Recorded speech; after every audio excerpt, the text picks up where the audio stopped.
got an exclusive reaction coming in from Jagdambika Pal, who is going to be the first speaker for the NDA. Let's listen in, Shomit, and then I'll come back to you.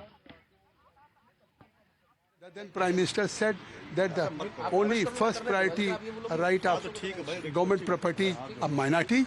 I think so. It is not a violation of the fundamental right of any. It is not against the equality of the right.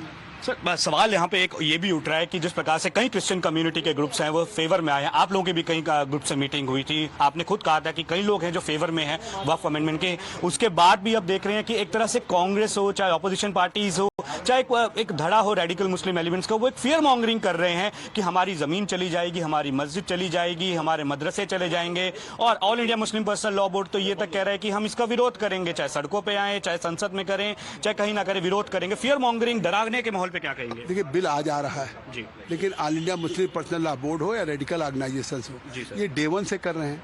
Opposition उसको मुस्लिम को vote bank समझ करके तुष्टीकरण कर रहा था। वो JPC में भी जिस तरह से मेरे ऊपर बोतल फेंकी जा रही थी, जिस तरह से आप झगड़े कर रहे थे, तो इससे साफ है कि जैसे एनआरसी हो, सीए हो, 3 तलाक हो, आर्टिकल 370, 35A हो, वो ग्रुप जो लगातार उसमें भी विरोध कर रहा था, वही ग्रुप आज इसमें भी विरोध करने की बात कर रहा है। उसको बिल में गरीब मुसलमान को, पसमानदा को, आम को फ़ायदा मिले, उससे उनको कोई ताल्लुक नहीं है। उन्हें तो विरोध करना, लोगों को मिसलीड करना, झूठ बोलना, लोगों को गुमराह करना है। लेकिन मैं समझता हूँ कि आज का बिल जो आया है वो यकीनन, चाहे ये हमारे अपोजिशन के समाजवादी पार्टी के हों, कांग्रेस के हों, या चाहे हमारे organization all India Muslim personal law board है, उनको एहसास हो जाएगा कि उनके गुमराह करने के बावजूद भी, झूठ बोलने के बावजूद भी कितनी कोशिशें उन्होंने नीतीश जी के यहाँ, चंद्रबाबू नायडू को क्या किया। लेकिन वो सभी लोग हमारे साथ जेपीसी में साथ रहे, सबकी मीटिंग हुई, जो हमने लगातार 6 महीने बैठकें किया। पूरी कमेटी ने almost we have covered all the state, we have met all the officials of the states, we met with more than 1000 of stakeholders and we have discussed in detail.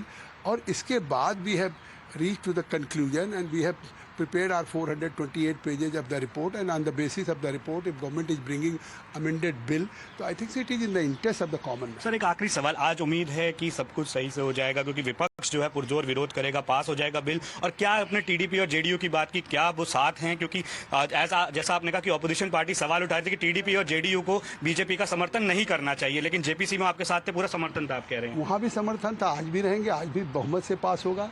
और जो 1995 2013 में जो एक तरह से तुष्टीकरण की राजनीति थी, मुस्लिम को वोट बैंक समझ करके, आज उसको ठीक किया जाएगा। तो इस तरीके से मैं समझता हूँ न केवल पास होगा बल्कि इसका फायदा गरीबों को मिलेगा। Thank you for speaking to us.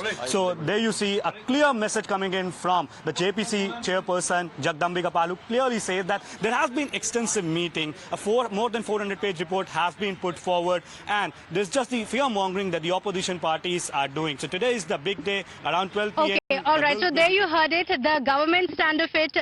Again, as we've been mentioning, the government has issued a clarification time and again on the fear mongering that has been done by the opposition, while also saying that this decision on the changes that have been brought in, the amendments that have been brought in, is in consultation with the Muslim groups. It is in consultation with the opposition leaders as well.